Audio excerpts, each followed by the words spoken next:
जय हिंद दोस्तों। भारत के सबसे बड़े दुश्मन का जिक्र करते ही जहन में पाकिस्तान का ख्याल आता है और पाकिस्तान ने भी हर बार इस बात को साबित ही किया है। लेकिन अगर कोई यह समझता है कि भारत का सबसे बड़ा दुश्मन सिर्फ पाकिस्तान ही है तो वो गलत समझता है। दुनिया में ऐसे और भी मुल्क हैं जिनके साथ तो भारत ने हमेशा दोस्ती निभाई है, लेकिन जो हर बार इस मौके की तलाश में रहते हैं कि वह कैसे भारत को नुकसान पहुँचा सकें। कोई भी देश हमारा दोस्त है या दुश्मन, यह बात सबसे ज़्यादा उसी समय साबित होती है जब किसी देश का अपने दुश्मन देश के साथ युद्ध चल रहा हो या कोई टेंशन चल रहा हो।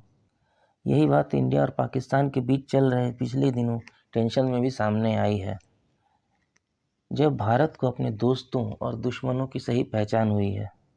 लेकिन भारत ने अब यह फैसला कर लिया है कि वो और ऐसे देशों को और मदद नहीं करेगा और उन्हें उन्हीं की भाषा में जवाब देगा। तो आइए आज हम इस वीडियो में ऐसे देशों के लिए हुए भारत के द्वारा एक्शंस की चर्चा करते हैं। दोस्तों, ऑपरेशन सिंदूर के दौरान हमने जिस देश को सबसे ज़्यादा पाकिस्तान की मदद करते देखा है वह है तुर्की। तुर्की वह देश है जो भारत के किए हुए उस एहसान को भूल गया है जब 2023 में आए भूकंप में भारत ने उसकी मदद की थी। ऑपरेशन दोस्त चला करके भारत ने सबसे पहले दुनिया में तुर्की की मदद के लिए हाथ बढ़ाया था। कितने ही करोड़ के रिलीफ पैकेजेस इंडिया ने तुर्की के लिए डिस्पैच किए थे और न जाने कितने ही एनडीआरएफ की टीम्स तुर्की जाकर के लोगों की मदद की थी। वहीं उसका सबसे प्यारा दोस्त पाकिस्तान ने सिर्फ उसका मजाक उड़ाया था और उसी के दिए हुए रिलीफ पैकेजेस को रीपैकेजिंग करके तुर्की भेज दिया था। लेकिन तुर्की अब इस बात को भूल चुका है और उसने भारत के खिलाफ जाकर के पाकिस्तान की प्रत्यक्ष मदद की है। खलीफा बनने की चाह में अर्दोगन ने धर्म के आधार पर पाकिस्तान को सपोर्ट किया। वह भूल गए कि पाकिस्तान से ज़्यादा मुसलमान तो हिंदुस्तान में ही रहते हैं, तो उन्होंने किस तरह से मुसलमान धर्म के लोगों की मदद की। पाकिस्तान एक आतंकवादी देश है, क्या अर्दोगन को नहीं पता है? हर बार हमने देखा है कि कश्मीर मुद्दे पर वो पाकिस्तान को हमेशा हर इंटरनेशनल प्लेटफॉर्म पर मदद करते हैं।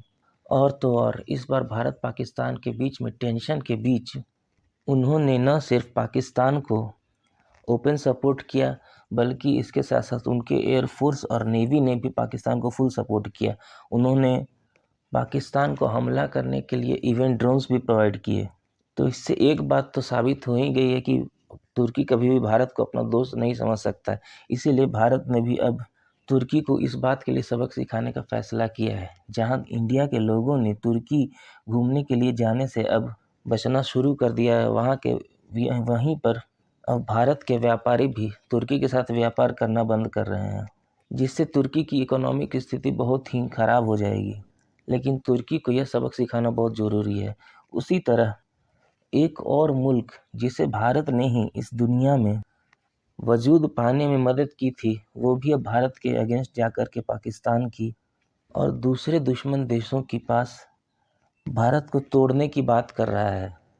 और वह मुल्क कोई और नहीं बल्कि हमारा ईस्टर्न पड़ोसी बांग्लादेश है। दोस्तों, बांग्लादेश वह मुल्क है जिसे 1971 में भारत ने ही वजूद में लाया था, जब पाकिस्तान के 2 टुकड़े करके उन्होंने बांग्लादेश क्रिएट किया था। अगर उस समय भारत ने बांग्लादेश की मदद नहीं की होती तो शायद आज बांग्लादेश का वजूद ही नहीं होता और वहाँ के लोग आज भी पाकिस्तानी सैनिक, पाकिस्तानी सेना और पाकिस्तानी सरकार के जुल्म सह रहे होते।